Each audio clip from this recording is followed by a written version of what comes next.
Sa pagbubulay-bulay po ng salita ng Panginoon, please turn with me to Jude, verse 14 hanggang sa verse 16. Liham ni Judas, verse 14 hanggang sa verse 16. At ito po ang sabi ng salita ng Panginoon.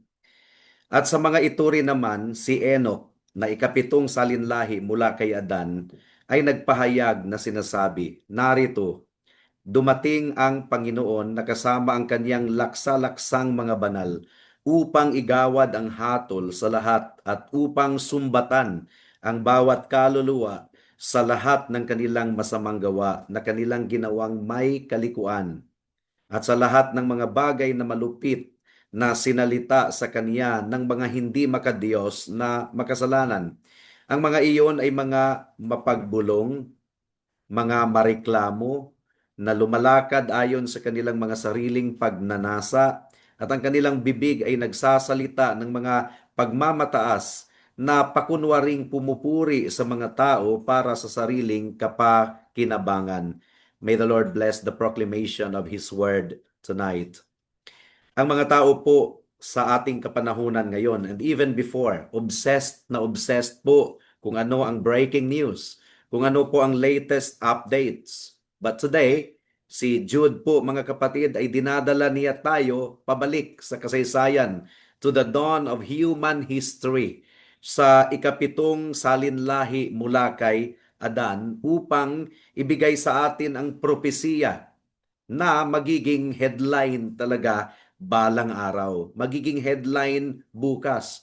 We live in a world that has largely dismissed the idea of a reckoning. The world does not want to think about the day of judgment, but this is clearly revealed in the Word of God.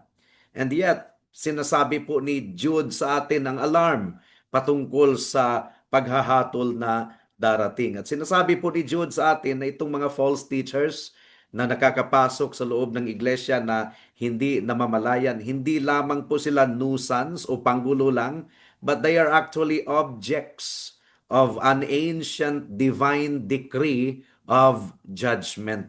Itinalaga na sila para sa walang hanggang kahatulan. Merong apat na bahagi ang ating pagbubulay-bulay ngayong gabi. Una, the prophet and the source. Pangalawa, the spectacle of the second coming.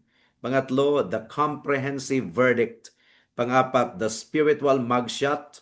At panglima, the mirror and the mediator. At tulungan nawa tayo ng ating Panginoon sa ating pagbubulay-bulay ng kanyang salita ngayong gabi. Tayo po muna ay manalangin. Oh dear Heavenly Father, we will be talking about the thing that is certainly going to take place, the coming day of judgment, the coming day of reckoning. And this is something that the people of this world do not want to think. They do not want to ponder about it. They want to erase it from their minds as much as possible, as soon as possible. But it can never change the fact that you are coming soon to judge the living and the dead. And we pray that the Holy Spirit will indeed convict all of those who are here tonight, and including those who are following online, that they will not ignore the day of reckoning. Instead, they will prepare. The only wise response to this truth is to prepare, and the only way to prepare is to be reconciled to you through Jesus Christ our Lord. Salamat po, Diyos. In Jesus' name we pray. Amen and amen. Dumako na po tayo sa unang punto, the prophet and the source. Ang sabi po ng verse 14 hanggang sa verse 15, it says here, at sa mga ito rin naman, si Enoch, na ikapitong salinlahi mula kay Adan, ay nagpahayag na sinasabi, narito, dumating ang Panginoon na kasama ang kanyang laksa-laksang mga banal upang igawad ang hatol sa lahat at upang sumbatan ang bawat kaluluwa sa lahat ng kanilang masamang gawa na kanilang ginawang may kalikuan at sa lahat ng mga bagay na malupit na sinalita sa kanya ng mga hindi makadiyos na makasalanan. Now, ang tanong dito mga kapatid, mga kaibigan, where is this prophecy of Enoch recorded? Saan po nakarecord itong propesiya ni Enoch? Actually, this prophecy of Enoch ay nakarecord sa Book of Enoch, particularly 1 Enoch chapter 1 verse 9. Ano po ang Book of Enoch? Ito po ay isang ancient Jewish religious work na inattribute traditionally kay Enoch, the great-grandfather of Noah. Ang tanong po, ang Book of Enoch ba ay apocrypha? Ang sagot ay oo, pero meron pong distinction. Ito po ay apocrypha pero kinategorize po ito as pseudepigrapha. What is pseudepigrapha? They are works falsely attributed to biblical figures. Kumbaga, ginamit yung pangalan ni Enoch, pero hindi naman talaga si Enoch ang tunay na sumulat. So, hindi po ito ang standard deuterocanonical books, apocrypha, na matatagpuan po natin sa Roman Catholic Bibles. Hindi po ito considered na inspired or canonical by the Protestants, by the Jews, or even Roman Catholics. Pero habang hindi po ito scripture, it was a well-known book to the first century Jewish audience bilang isang piece of sacred literature. Ang tanong po dito mga kapatid, how does this fit with sola scriptura? Papaano ang sola scriptura doctrine natin? Well, ang sagot po, ang sola scriptura ay nagtuturo na ang Biblia lamang ang tanging infallible rule for faith and practice. Pero hindi po sinasabi ng sola scriptura na ang Bible lamang ang naglalaman ng katotohanan. At naniniwala po tayo na ang banal na espiritu ang siyang gumabay kay Jude na kunin ang isang tamang statement mula sa isang non-inspired book, katulad ng Book of Enoch, at i-baptize ito at magiging kasama sa inspired text of the scriptures. Uulitin ko po, ang banal na espiritu ang gumabay kay Jude upang kunin ang isang tamang statement mula sa isang non-inspired and non-canonical book upang mabautismuhan at maipasama sa inspired text like the book of Jude and the rest of the scriptures. Parang katulad lang po iyan kay Apostle Paul noong kinwote po niya at naisama po sa Book of Acts, kinwote ni Apostle Paul ang poem, ang tula ng mga Greek poets. Matatagpuan sa Acts chapter 17 verse 28. 'Di ba si Pablo ay nag-quote mula sa Greek poets at naisama po sa inspired scriptures. May common grace po mga kapatid. Kahit hindi mananampalataya or kahit hindi inspired book, meron pa ring tumatama na katotohanan. And the Holy Spirit can use any item. So quoting a source does not make the entire source inspired. So kinwote po ni Jude ang Book of Enoch, but it doesn't make the Book of Enoch inspired. Yung portion na yon ang katotohanan na kinuha ng banal na espiritu sa pamamagitan ng lapis at papel kung lapis ang ginamit, ng pen at saka ng scroll ni Jude at maipasama po sa scriptures. So it simply confirms mga kapatid that the specific statement being quoted is true, but it doesn't make the entire book of Enoch inspired and canonical. At kung i-evaluate po natin ang quote ni Jude sa Book of Enoch, consistent po ito with the rest of the analogy of faith. Gaya ng tinalakay po natin last Friday or the other Friday sa ating kolumna Veritatis Reformed Theological Studies. So, consistent po ang prophecy na kinwote ni Jude sa Book of Enoch patungkol sa second coming of the Lord Jesus Christ. Consistent ito sa analogy of faith, scripture interpreting scripture. Now, maganda po ang pagpapaliwanag ni Thomas Manton. Si Thomas Manton, ang sabi po niya, though the book was apocryphal, the sentence was canonical. Ulitin ko po ha. Though the book was apocryphal, the sentence was canonical. Truth is truth, whoever speaks it. So si Jude, under the inspiration of the Spirit, ay binautismuhan ang katotohanan na ito mula sa isang non-canonical source at naipasama sa inspired Word of God, which is the Scriptures.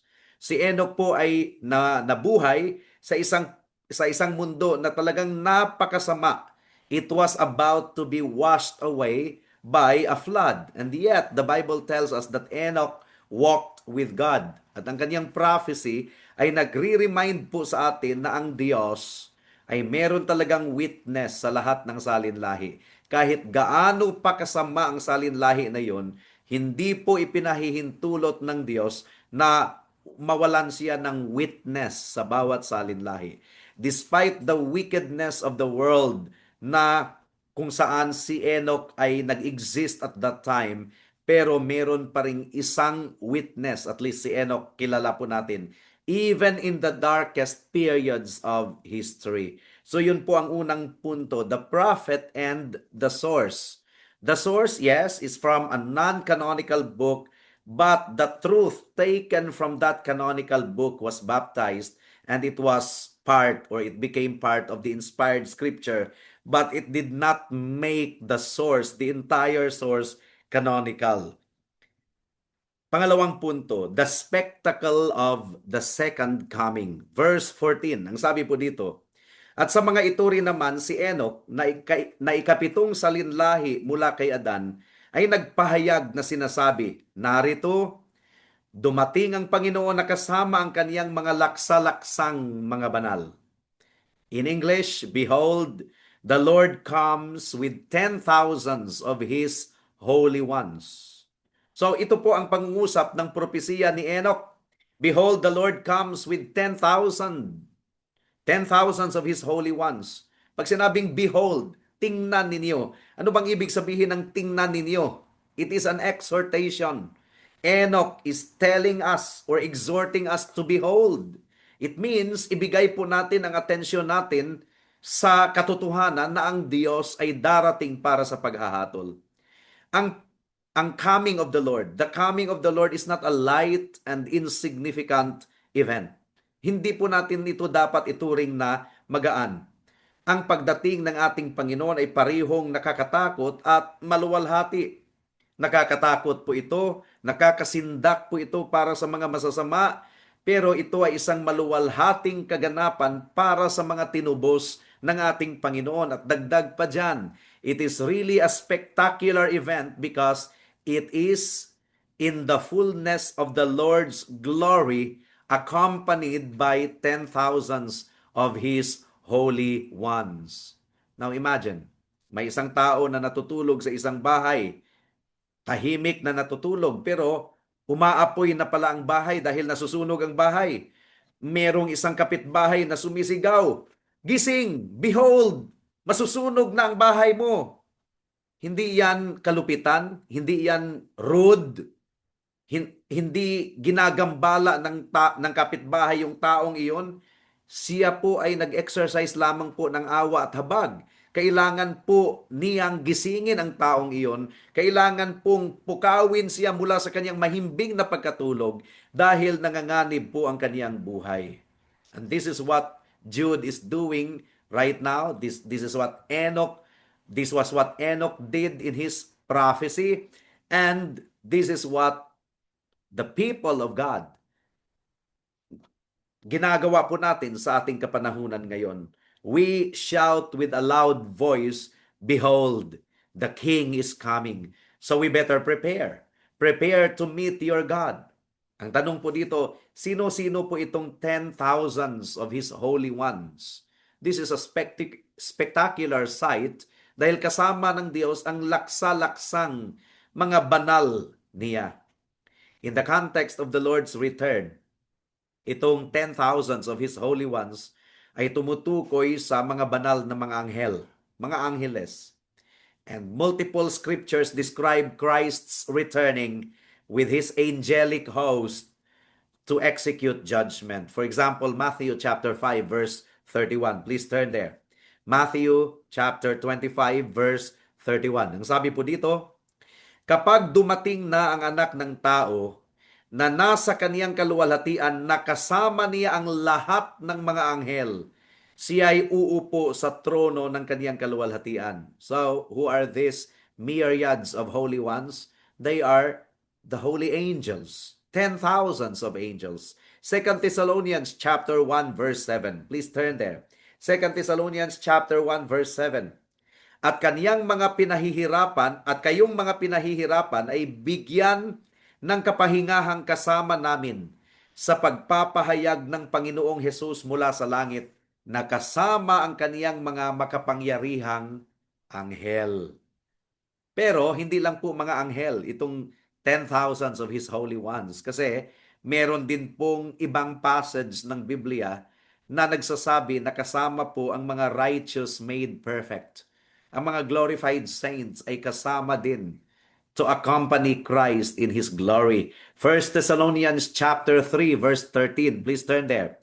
First Thessalonians 3:13. Ang sabi dito, patibayin nawa niya ang iniyong mga puso sa kabanalan upang maging walang kapintasan sa harapan ng ating Diyos at Ama sa pagdating ng ating Panginoong Hesus na kasama ang lahat ng kaniyang mga banal.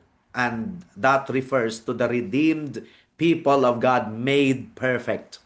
Ayon pa kay Charles Spurgeon, mga kapatid, the same Christ who was surrounded by the mocking crowd is now to be attended by the admiring myriads of His holy ones. This is the great day of revenge. This is the great day of reckoning. And this is the great day of reward and punishment. Ang pagdating po ng ating Panginoon, alam po natin yan, hindi na po siya nag-aalok ng kaligtasan sa kanyang muling pagbabalik. But He comes again to execute judgment on all and to convict all the ungodly of all their deeds of ungodliness that they have committed in such an ungodly way, and of all the harsh things, yun ang sinasabi ng ating teksto, of all the harsh things that ungodly sinners have spoken against Him. Ang kasalukuyang panahon po, mga kapatid, is the age of the gospel. This is the age of the good news. God is still offering salvation to all. Ang mga makasalanan ay pinaaanyayahan na lumapit kay Kristo at maligtas. Pero sa kaniyang second coming, hindi na po ito salvaging or saving. Hindi na po nag-aalok ang ating Panginoon ng kaligtasan sa kanyang muling pagbabalik. It is executing judgment. Judgment kanino? Sa lahat. Tayong lahat po ay hahatulan. Wala pong exempted sa paghahatol ng Diyos. On that day, God will bring every deed into judgment with every secret thing, whether good or evil. Now, kung ikaw ay ina kay Kristo, you don't have to fear about God's judgment on you and on me. Dahil when God opens the book of our lives, all that He sees is the righteousness of Jesus Christ na idinamit sa atin. And when He opens the book of our deeds, ang kanyang makikita ay ang dugo ng ating Panginoon na nagtatabon sa lahat ng ating mga kasalanan. So that's the second point. The third point is this: the comprehensive verdict. Ito yung hatol ng ating Panginoon. Comprehensive meaning to say, it includes all details. Wala pong detalye na palalagpasin ng ating Panginoon. Lahat ng nakatala sa libro ng ating buhay ay mailalantad sa araw ng paghahatol. Verse 15. Ang sabi po ng verse 15, upang igawad ang hatol sa lahat at upang sumbatan ang bawat kaluluwa sa lahat ng kanilang masamang gawa, lahat na kanilang ginawang may kalikuan, at sa lahat ng mga bagay na malupit na sinalita sa Kaniya ng mga hindi makadiyos na magkasalanan. So again, the purpose of the second coming of the Lord is not salvation, but judgment, conviction. At papaano po maghahatol ang ating Diyos? Ang propesiya po ay nagsasabi that He will convict all the ungodly of all their deeds. Diba? Pangalawang ulit na binigkas yung all of all their deeds of ungodliness that they have committed in such an ungodly way. the whole phrase because of repetition of words ay parang poetic siya na phrase and somewhat a play of words. But the Spirit is unmistakable. God's judgment is totally comprehensive. Ito ay ipapataw ng Panginoon sa lahat, including all the ungodly. And no one can escape from the judgment of God through Christ. And the basis of judgment is all their deeds of ungodliness. Wala pong kahit isang kasalanan na palalagpasin. Not missing a single one. For everything is written in God's judicial record. At hindi po nila maitatanggi itong mga gawa nila na ginawa sa kalikuan at kasamaan. For the record says that they have committed all of them. Talagang ginagawa nila ito actively. In what manner? They committed them in such an ungodly way. And the record will be shown in its entirety. Ang bawat isa ay hahatulan sa pamamagitan ng kung ano ang nakatala sa mga libro according to what they had done. At lahat po ng kasalanan ay hahatulan ng Diyos. Pero sinasabi po ni Jude, hinighlight po niya particularly itong mga all the harsh things that ungodly sinners have spoken against him. And he still has in mind the false teachers that have crept in the church unnoticed. Now, ano ba itong mga harsh things na binibigkas ng mga tao laban sa Diyos sa taong ito, 2026? Ano ba ang popular form of ungodliness sa ating kasalukuyang henerasyon? Ungodliness is essentially living as if God does not exist. Yun ang ungodliness, no God. Or, namumuhay ang isang tao as if walang autoridad ng Diyos. So 2026, ang mga harsh things na binabanggit po ng mga tao, kasama na po dito yung aggressive secularism. Ang mga secularists, talagang dinidescribe nila ang paniniwala sa Diyos bilang isang uri ng mental illness. It is just a tool for oppression. Meron pa nga nagsasabing religion is an opium for the masses. Now, meron din pong mga revisionist theology at kiniklaim po nila na ang Diyos ay malupit or hindi makatarungan. Ang moral standard ng Diyos concerning marriage, gender ay mali or binabago nila. Sinasabi nila that our God is non-binary or tinatanggi nila ang exclusivity ng ating Panginoon. Selfish daw masyado si Christ. Yung sinasabing all the glory must be unto the Lord Jesus Christ alone. Selfish daw ang Panginoon. So these are the harsh words na binibigkas ng mga tao sa ating kasalukuyang henerasyon laban sa Diyos. And plus the blasphemy in media, yung casual na paggamit sa pangalan ng Diyos bilang curse word or bilang mockery sa ginawa ni Kristo doon sa cross, minamak nila sa pamamagitan ng art and entertainment. Hinighlight po ito ni Jude. Intellectual pride. Maraming mga matatalino na nagsasabi na ang human science at ang AI, artificial intelligence ngayon, ay because of these technologies, wala nang kabuluhan ang Diyos.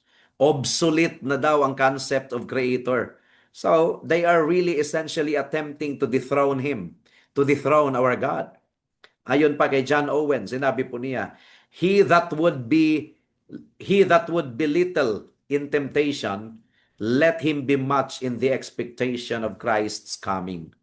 Kung mamaliitin daw natin, or he that would be little in temptation, let him be much in the expectation of Christ's coming. Pangapat at panghuling punto, the spiritual mugshot. Mugshot ba? Yung up close ng mukha ng kriminal. Ito ang ginagamit po ni Jude dito. Kumukuha po siya ng mugshot sa mga ungodly, false teachers na nakakapasok sa loob ng iglesia. Ano po ang kanilang identity? They are grumblers and malcontents. Mga reklamador daw. These are the spiritual descendants of the Israelites in the wilderness. Sila ay mga spiritual descendants ng mga Israelites doon sa wilderness, sa ilang.